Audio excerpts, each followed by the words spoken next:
अपना अंगूठा नाप में रखकर कुरान पाक की एक छोटी सी सूरत और अल्लाह पाक के ये दो बबरकत नाम पढ़ो।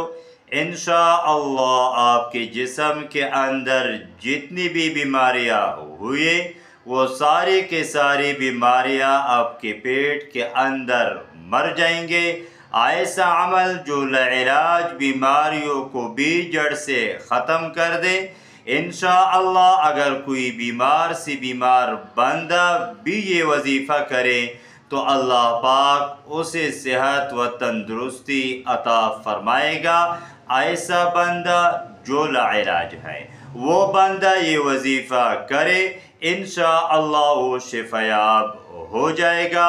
कौन सी सूरत है, अल्लाह पाक के कौन से दो बबरकत नाम है, कितनी मरतबा पढ़नी है, मैं अभी अर्ज़ करता हूँ।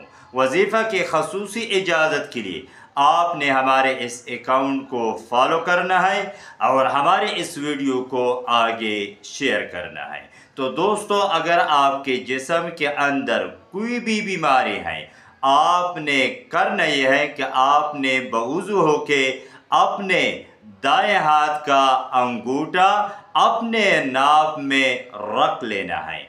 आपने एक मरतबा सूरह फातिहा पढ़नी है और इसके बाद आपने 33 मरतबा या सलामो या अल्लाह, या सलामो या अल्लाह, फिर आपने 33 मरतबा या शाफी या अल्लाह, या शाफी या अल्लाह पढ़ना है। अंगूठा नाप से हटाना है, अपने पेट पर पूंछ को मार देनी है। ये अमल आपने दिन में 2 मरतबा करना है। आप देखेंगे कि जब आप चंद दिन लगातार ये वजीफ़ा करेंगे तो आप खुद को सेहतमंद महसूस करना शुरू कर देंगे।